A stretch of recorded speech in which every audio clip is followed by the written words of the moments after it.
Oke. Kalau kita ingin cari kopinya, cari gelas. Cari gelasnya. Nah, sampai tugasnya sekarang adalah mencari gelasnya.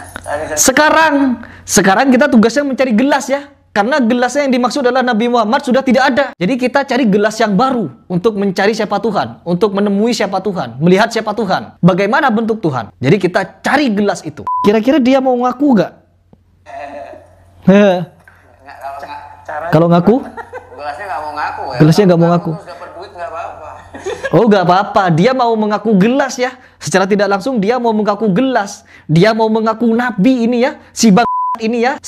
Orang ini ya, ngaku nabi dia. Marah saya. Maaf ya teman-teman kalau saya mengeluarkan kata-kata yang agak kasar. Ketika dia mengucapkan Nabi Muhammad sudah tidak ada, ajarannya sudah tidak patut untuk kita pakai. Dia mau mengisyaratkan seperti itu. Nabi Muhammad sudah tidak ada. Jadi kita tidak perlu mengikuti apa yang sudah diajarkan Nabi Muhammad. Kenapa? Kita tidak akan bertemu dengan Tuhan karena Nabi Muhammad tidak ada. Jadi kita harus cari nabi yang baru. Ini nabinya.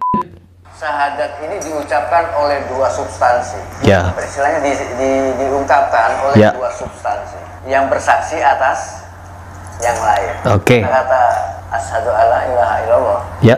Itu yang bersaksi adalah Muhammad. Jadi Ya. Muhammad yang mengatakan, aku bersaksi tidak ada Tuhan kecuali Engkau. Kemudian Ya. Tuhan pun juga bersaksi, aku juga bersaksi bahwa Engkau adalah utusanku. Ya. Ini asal mula sejarahnya. Jadi Tuhan menyaksikan adanya Muhammad, Muhammad juga menyaksikan adanya Tuhan. Ya. Ini Klop. sama dengan seorang murid dengan gurunya.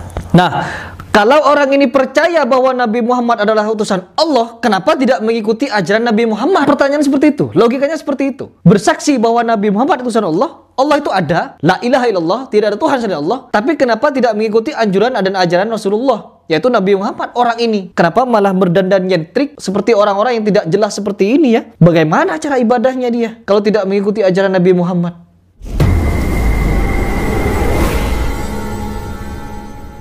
Nah, bagi kita, bagi manusia tentunya bersyahadat harus menyaksikan keduanya. Oke. Kalau kita mau bersyahadat ya, kita harus menyaksikan keduanya, harus ada di hadapan kita. Contohnya, kita mau percaya kepada mobil, ya kita harus lihat mobilnya, kita harus lihat supirnya gitu. Tidak boleh percaya ketika tidak melihat barangnya. Seperti itu ya. Jadi kita kalau mau bersaksi dengan adanya Nabi Muhammad sebagai Rasul, kita harus melihat Rasul. Kita harus melihat Nabi Muhammad. Harus seperti itu. Kalau kita tidak melihat Nabi Muhammad, artinya kesaksian kita sudah menjadi kesaksian yang palsu gitu. Karena tidak melihat keduanya, ijab kabul, serah terima, melihat barangnya gitu ya. Paham kan teman-teman arahnya mau kemana ini? Lanjut coba. Menyaksikan keduanya. Makanya keduanya itu harus kita pahami. Ya. Dalam dua yang menyatu. Dua yang menyatu. Keduanya ini kan saling terkait. Dua terkait. Dengan yang lain. Maka kita bisa Kalau kita sebagai orang yang paham dengan sastra ya, agama, pengucapan kalimat, dengan penyusunan kata-kata, kita akan tahu arah pembicaraan orang ini mengarah kemana. Kita akan tahu arahnya mau kemana. Kalau kita mau bersaksi, kita harus melihat apa yang kita saksikan. Kalau tidak ada yang kita mau saksikan, berarti kesaksian kita bisa dianggap palsu. Karena di situ sebagai tanda ijab kabul. Harus ada barang yang kita lihat. Oke? Lanjut.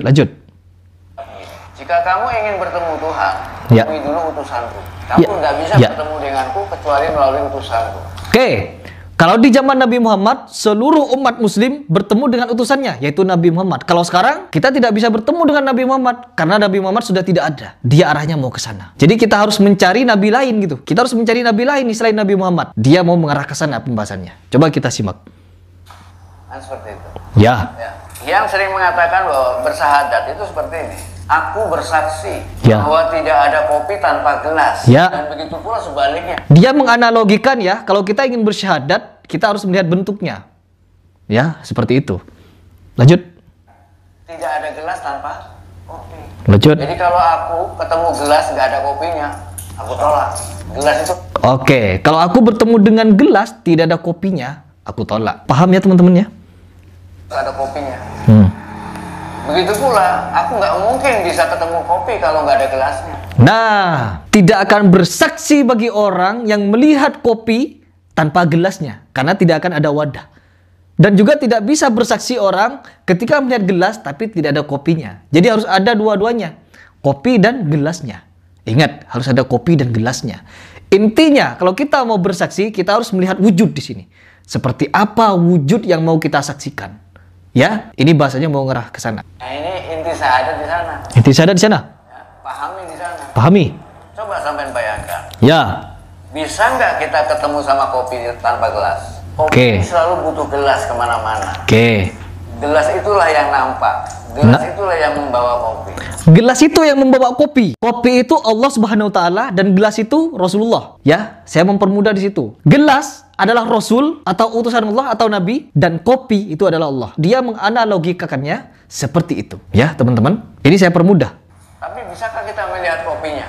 Nggak bisa. Ada di dalam gelas. Nah, nggak bisa kita melihat kopinya karena dia ada di dalam gelas. Jadi kalau kita ingin melihat Allah, bentuk Allah, kita harus lihat gelas. Karena gelas itu membawa kopi. Istilahnya gelas itu Nabi, kopi itu Allah. Lanjut. Bagaimana kita bisa mengetahui kalau gelas itu ada kopinya? Ya, bagaimana? Bagaimana? Dua-duanya ada. Dua-duanya ada? Bisa, karena kita hanya mampu melihat gelas-gelas. Ya. Gelas-gelas tadi belum tentu ada kopinya. Cuma di zaman Rasulullah dulu. Kan semua orang di zamannya Rasulullah dia menerima Muhammad sebagai gelas. Ya. Buktinya masih banyak yang memerangi, banyak yang percaya bahwa dia adalah gelas, di dalamnya ada Tuhan. Ya. Bahkan banyak yang memerangi dia. Jadi nggak gampang. Apalagi kalau orang yang membawa orang yang berdiri sebagai gelas kopi ini, anggapnya sebagai musuh atau katakanlah sebagai perusak. Perusak.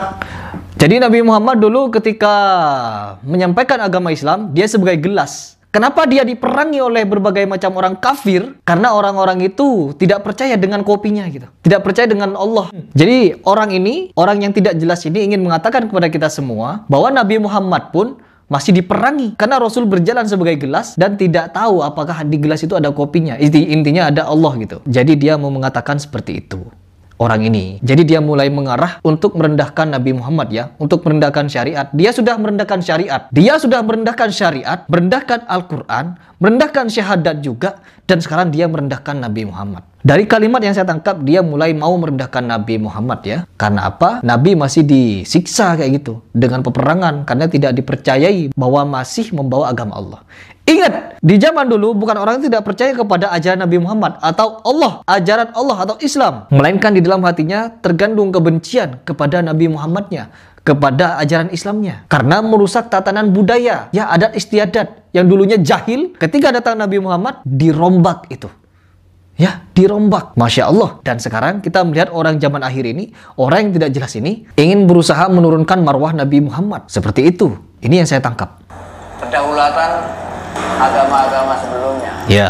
Agama-agama sebelumnya. Nabi yang baru ini dalam rangka untuk memberitahukan pada agama yang lama. Katakanlah Muhammad datang untuk memberitahukan, Yesus sebagai gelas sudah selesai. Jadi kamu tidak akan bisa mengharapkan kopi.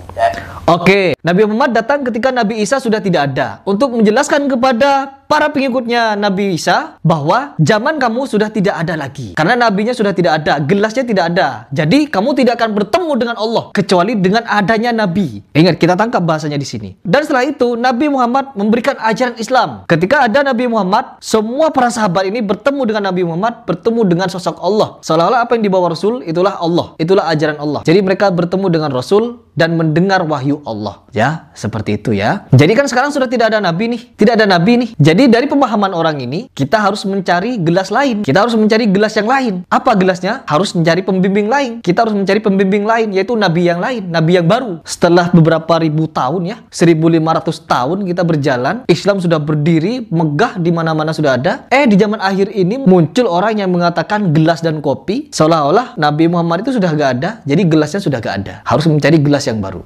Gelasnya Yesus. Akulah sekarang yang jadi gelas baru. Jadi kalau kamu ingin cari kopi ya, cari gelasku. Sama, sekarang pun juga Muhammad sama dengan Yesus sudah nggak ada. Sama sekarang ya, Nabi Muhammad sudah tidak ada kayak Yesus. Diganti Nabi Muhammad sebagai gelas. Dan Nabi Muhammad sekarang sudah tidak ada. Siapa ini nabinya? Siapa nabinya? Dia mulai mau mengaku bahwa dirinya nabi. Dia mau mengaku dirinya nabi sekarang. Dengan secara tidak langsung. Oh, geram saya ya. Benar-benar geram saya. Dia mulai mau mengaku sebagai nabi nih secara tidak langsung. Lanjut. Kalau gelasnya sama-sama gaib, sama air, kopinya Gimana? Jadi butuh gelas baru lagi. Rasul. Nah, Nabi Muhammad sudah tidak ada, berarti gelasnya sudah tidak ada. Harus cari gelas yang lain, Nabi yang lain. Bagaimana cara mencarinya? Belajar sama ini, sama belajar orang yang gila ini ya. Saya katakan orang gila di sini. Saya tidak takut saya tidak takut mengatakan seperti ini.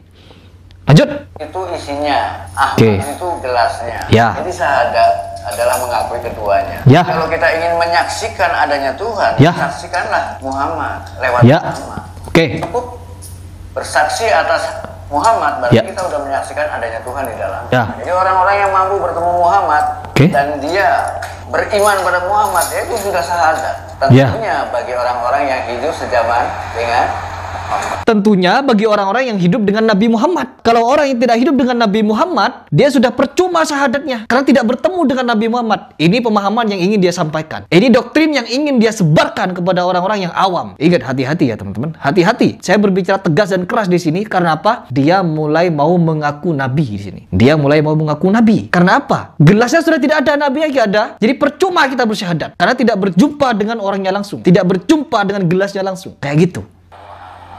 Ya. Ya seperti itu. Seperti itu. Aku bersaksi. Aku nggak bisa dilihat, yang dilihat wajahku, wujudku. Semua bisa menjadi wujudku. Semua. Wujud yang bisa mewakili dia. Disebut Muhammad. Muhammad. Atau Rasul. Kalau kita ingin cari kopinya, cari gelas. Cari gelasnya. Nah, sampai tugasnya sekarang adalah mencari gelasnya. Sekarang kita tugasnya mencari gelas ya. Karena gelasnya yang dimaksud adalah Nabi Muhammad sudah tidak ada. Jadi kita cari gelas yang baru untuk mencari siapa Tuhan, untuk menemui siapa Tuhan, melihat siapa Tuhan, bagaimana bentuk Tuhan. Jadi kita cari gelas itu. Ini yang dia sampaikan. Apa? Siapa gelasnya?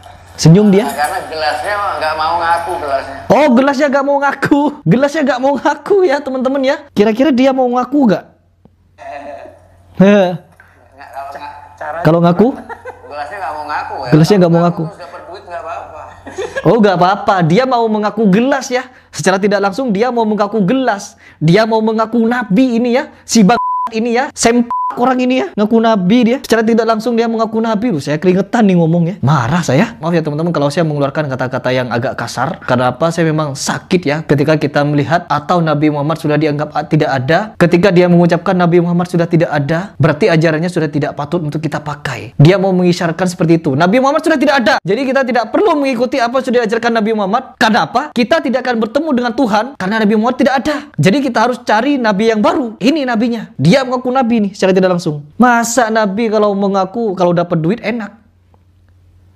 Ya? Masa Nabi mau bilang bahasa seperti itu? Ketawa dia. Ngaku dapat duit banyak. Wah kan? Nggak apa-apa. Ngaku malah tambah di. Jadi apa untungnya? Untungnya. Ya, mereka yang membutuhkan yang harus cari gelas. Cari gelasnya. Jadi dia gelasnya ya. Cukup.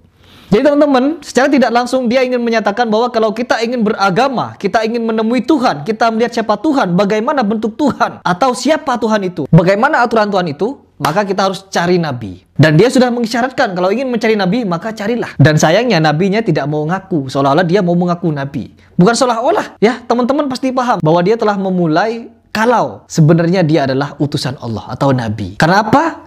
Dia mempelajari Islam, tapi dia tidak mengikuti Nabi Muhammad. Kayak gitu. Jadi di sini saya ingin memesankan kepada teman-teman sekalian, saya tidak akan berhenti membahas orang ini. Saya akan membahas terus bagaimana saya akan mencari beberapa pernyataannya yang sudah sesat. Agar apa? Agar orang-orang yang awam kenal algoritma dia di YouTube untuk mendengarkan apa dia kata. Ketika saya masukkan kalimat saya, mereaction beberapa pernyataan dia, muncul video saya di video orang-orang itu, dan dia dengarkan seperti apa pendapat saya sebagai seorang muslim, pengikut Nabi Muhammad, sehingga itu mungkin bisa memberikan hidayah atau bisa memberikan pencerahan. Seperti itu. Ya, suara saya mulai sedikit mau habis ini. Kenapa? Saya dari tadi teriak-teriak saking emosinya saya karena mendengar pernyataan yang tolol, bodoh kayak gini, goblok ini ya. Kalau kita sebagai orang muslim, tidak usah sebagai muslim yang taat, jadilah muslim yang baik saja. Bagaimana cara muslim yang baik menghadapi atau merespon pernyataan seperti ini untuk menyatakan bahwa dia muslim yang baik? Diamkah, melawankah, memberikan pencerahankah, atau bagaimana, atau ikut dia sekalian? Kayak gitu.